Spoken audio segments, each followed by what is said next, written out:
Hey guys, Phonic Phantom here. Wanted to give you a quick update on the Totem Trapper build.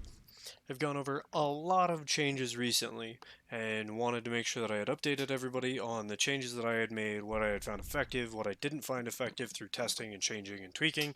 I'm currently working on trying to min-max the build best I can to get it as strong as possible to see what the high end of the skill is. So it is no longer as budget as it originally was. There will be other budget options that will go along with the changes that I have made as I try different budget things in order to increase damage, increase survivability, and increase several different things. So, biggest current upgrades that I've made since the last version of the build was for the budget option, Cold Iron Points rather than the wand that I was using. Cold Iron Point is a massive damage increase. If you are working on the budget version of the build, I would recommend two of these. Put on two of these and you will see a huge damage increase across the build versus the old shield and wand that I was running. You will notice that I am not running Cold Iron Point, or two of them, as I just got today a fairly ridiculous wand for the build. This adds a large amount of damage over Cold Iron Point because not only am I getting the +2 to spells, I'm also getting multiple other mods that are applying to the entire setup. The shield is also better than running a Cold Iron Point as it has the +1 maximum number of totems, which is a larger increase than +3 to all skills, as well as a massive tank buff. Getting the tank stats are really helpful on this build, especially because we're getting an additional 38% of whatever life modifier we're putting onto the build as extra life with Mind Over Matter. They've changed the amulet. The old amulet was just fine. There's not any problems with the old amulet. If you're struggling with resistances or tank stats, I still would recommend running the other amulet over this one. I didn't really need the tank stats. My endurance charge that I now have as a minimum is also really helpful. So I have swapped over to this amulet, which is pretty expensive, especially in comparison to the old amulet. All of these upgrades are fairly expensive, but well worth it. Other than that, there have been no real notable changes. I have changed a bunch of the passive tree, which I'll go over in just a little bit in Path of Building, but I wanted to make sure that I showed you all of the things that changed, and Realm is restarting, so I wanted to make sure that I could show you guys everything before it restarts. In case you didn't see the last guide, we are running Crown of the Inward Eye so that we have the really big life and mana percentage changes, as well as we're getting the energy shield and mana that we're scaling on tree as extra damage. The enchant is really, really helpful. I recommend this enchant over the AoE for Bladeblast or the larger AoE for Bladefall. The Bladefall AoE is actually going to reduce your damage as you don't have as much overlapping for Bladeblast. Kikazara rings generally gonna be run when you're running Soul Mantle if you're not running a Series Reflection. So we're running dual Kikazaras. We have Sanctum of Thought on the skill tree so that we have 100% curse reduction. So I can spam out as many totems as I possibly want, get as many curses as possible, and Self-Flagellation will just apply them as bonus damage, and the curses don't do anything. Same with if you're running a map that applies a curse. It's just a damage increase. I don't have to deal with any of the changes from a curse on a map. It's just a flat damage increase. Still running the same gloves that I was wearing. Reason for these gloves is we wanted the supported by level 22 trap, also wanted more life, more mana, more energy shield, and we wanted a nice resistance buff. I crafted the +1 level of socketed AoE gems just so that we get +1 level of Bladeblast. I am again running the same Stygian Vise that I was running before. Solid Stygian Vise. I haven't found a need to upgrade it yet. We wanted life, mana, and resistances on all of our rare gear, so Stygian Vise has all of those. The armor is nice. It's not needed. You could probably go for something that'll be a little bit more beneficial, like Strength to give you more life, but not really needed. I have the same boots. I changed my enchant, so I have a new enchant on my boots, which is 120% increased critical strike chance. If you haven't crit recently, I don't crit. My totems and traps do, so I don't have to deal with ever critting, so it's just effectively 120% increased crit chance. The only other things that have changed in the build besides a couple of items are going to be the passive tree. The passive tree changed quite a bit. None of the jewels changed, none of the gems changed. Alright, for the passive tree, we've changed a lot. There has been a very large change to the passive tree. It's about 30-ish points of a change. So if you'd made the build already and you're running the old passive tree, I'm sorry, these are the changes that I've made, but you will notice a very significant change. I originally had been connecting a lot of things over here so that I was able to get like Throat Seeker, and I was getting a lot of crit from the side of the tree. I was connecting across the top so that I could get Doomcast, and I was anointing Clever Construction. I've found that I don't really need Clever Construction. Tarkecat had reviewed the build and gave a lot of advice on the build. You may notice that he'll post something about reviewing the build in the next week or two. Clever Construction was one of the recommendations that he said that I should remove. I removed it, tested it out, tried it with and without on the build, and it's really not mandatory. You can throw traps enough that you don't have to deal with them being destroyed, and they won't be destroyed while they're flying in air to the target, so as long as you're throwing your traps at the target, you won't even notice a change there. Because we're not anointing that anymore, we can anoint Doomcast, which means we've saved 5-6 extra points across the top of the tree, and instead of going for those, we get to come over and get Arcane Potency, which gives us the same amount of crit, as well as gives us a bunch of crit multi, and we can take Annihilation and some more crit over on the other side of the tree. We also now have gone back into Ancestral Bond. +1 totems is a huge buff, as I said earlier. We're trying to get as many totems out as possible, so Ancestral Bond. It also is the reason we're running traps with the totems and not just self-casting or Bladeblast, so Ancestral Bond is highly recommended in the build. Sanctum of Thought, we no longer have to worry about anointing or taking the extra points to travel down across the bottom portion of the tree to get Sanctum of Thought. Now we can just take it because we're already coming across this portion of the tree anyways, and we're getting a solid chunk of mana from coming across this portion of the tree, which means I didn't have to worry about the Cluster Jewel and taking things up here on this side of the tree anymore, which gives us more life, more life, more life, and gives us a little bit more life, as well as gives some strength and other things that the build just in general needed. Other large changes that you'll notice is I have Resourcefulness, Fangs of the Viper now.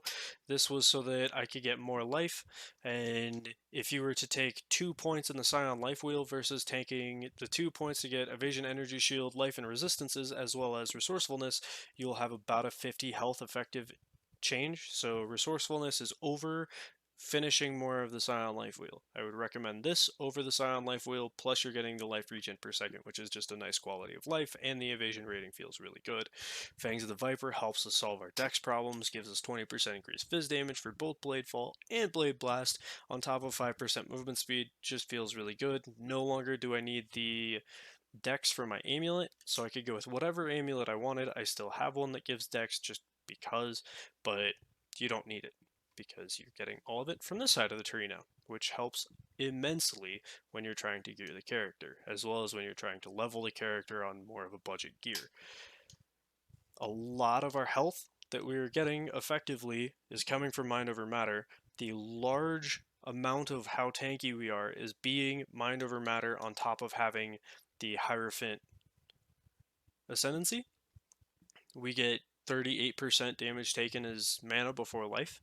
Highly recommend it. You will notice that on the skill tree, I have Avatar of Fire ticked off. In the POB, Avatar of Fire will be ticked on.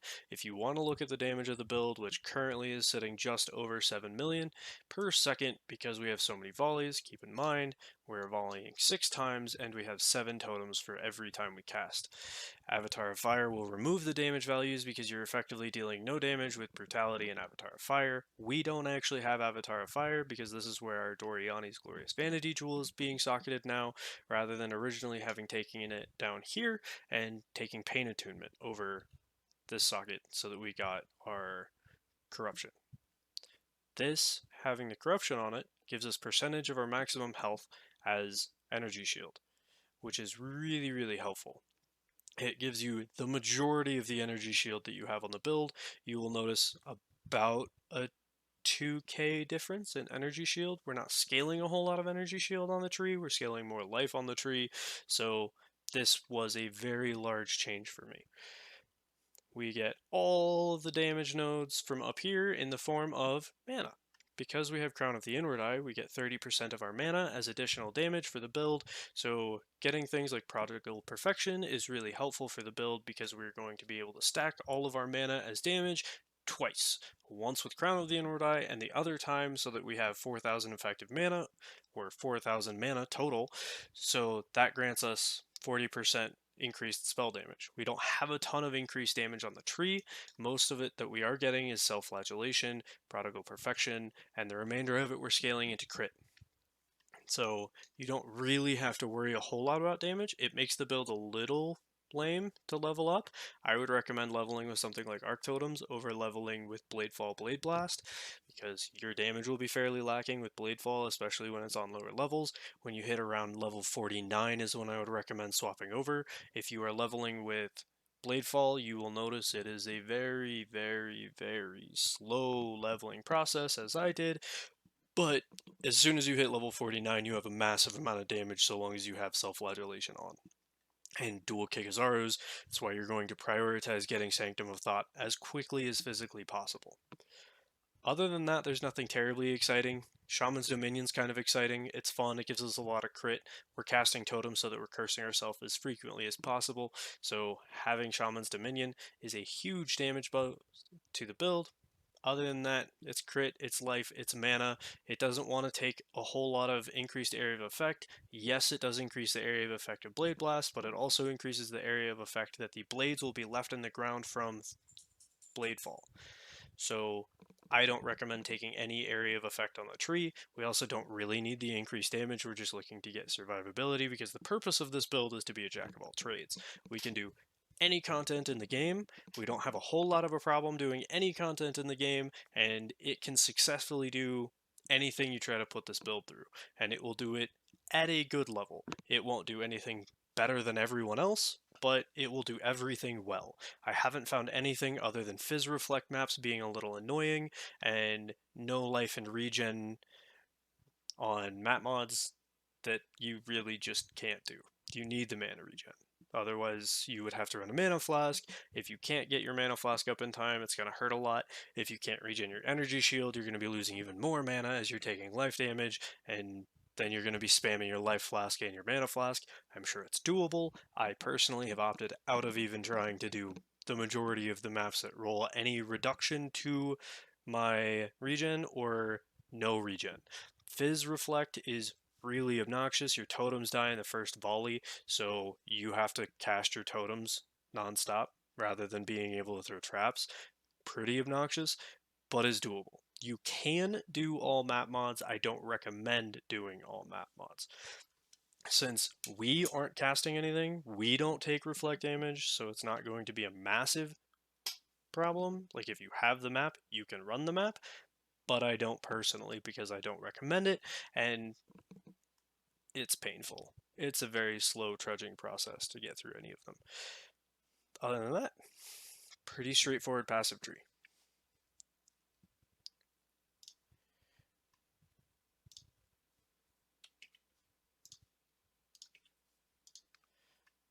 Moving on to our skills, we have Immortal Call, Enfeeble, cast when damage taken.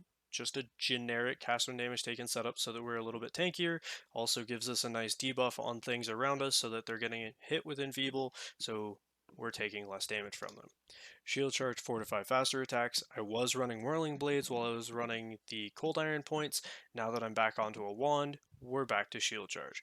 I prefer Whirling Blades over Shield Charge, so if you are running the budget version and you're doing Cold Iron Point and a Shield, I still would recommend running Whirling Blades as it's easier to get through targets and stay a little bit safer.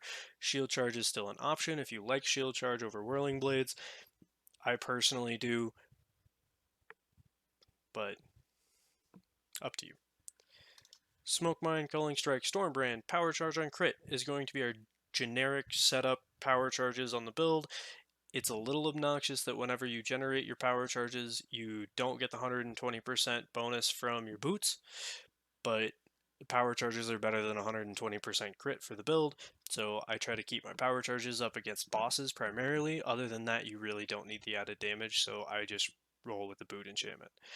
Smoke Mine is going to be how we're getting away from things if we're trying to shield charge and Whirling Blades. You can't do it over ledges, so Smoke Mine is the solution to that.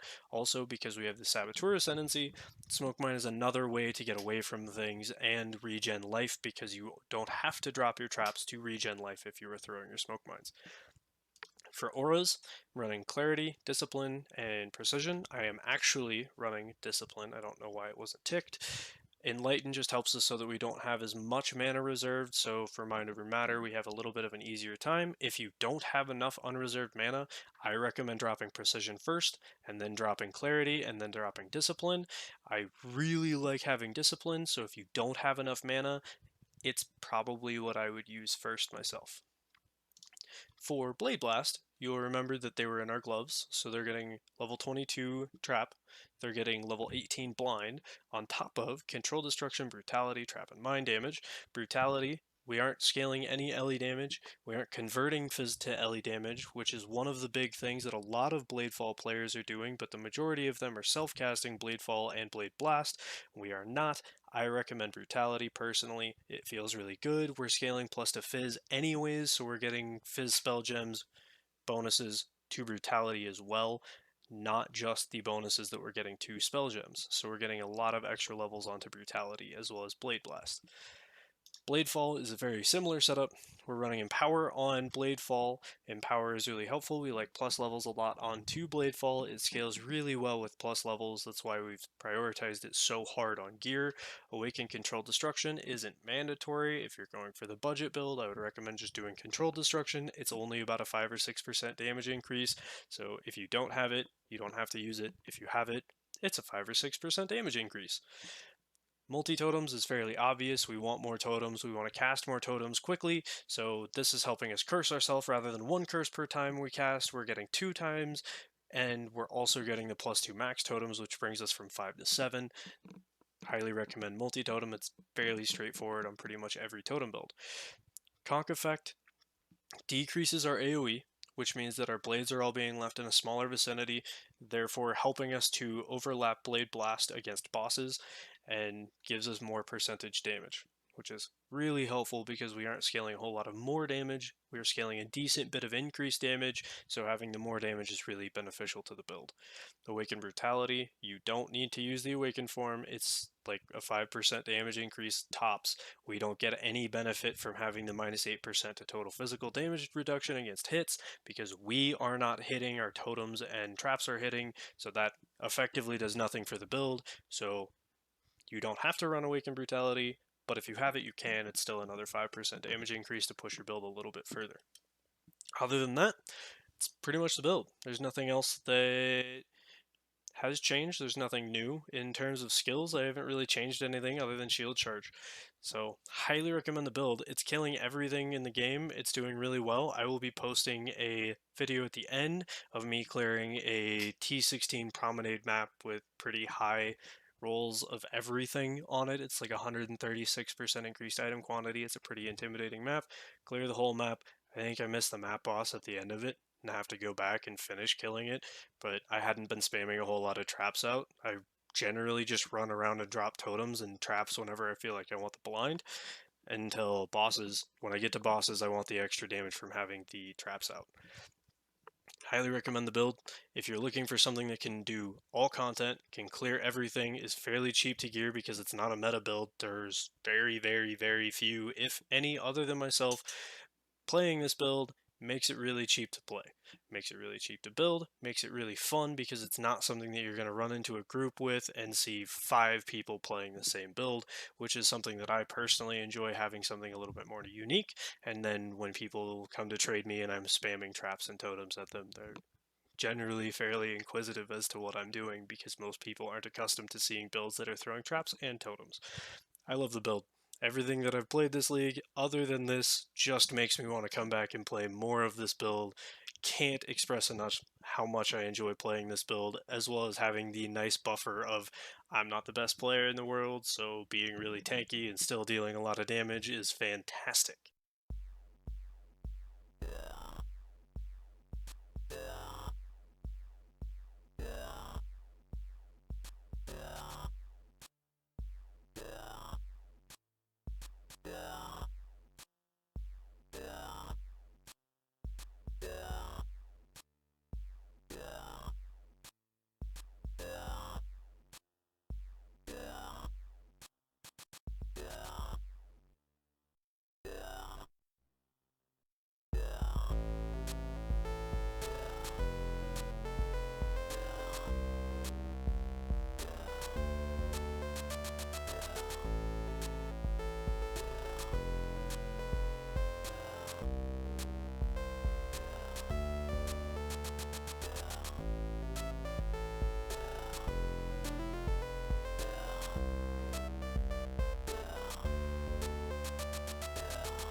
And there you guys go.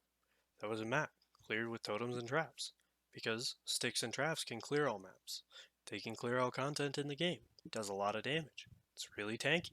It's fairly forgiving for new players. It teaches you a lot about how to play the game. If you are looking to make a build similar to my build, or make a clone of my build, I have leveling trees. I have several of them, all the way up through level 95. If you are looking to have any questions answered, I would first recommend going through the notes section. Pretty much everything you need to know about the build is written through the note sections, recommendations about things like when to go into Soul Mantle, what you need to have to go into Soul Mantle, as well as what mana we're aiming for. It's all in the notes section. If you have any questions, twitch.tv Phonic Phantom. Stop by, ask me questions. I stream every day. Try to stream for about 10 to 12 hours a day. So if you're interested, you want to see what it looks like in action, come stop by. Come hang out. Thanks again, guys. Hope to see you next time.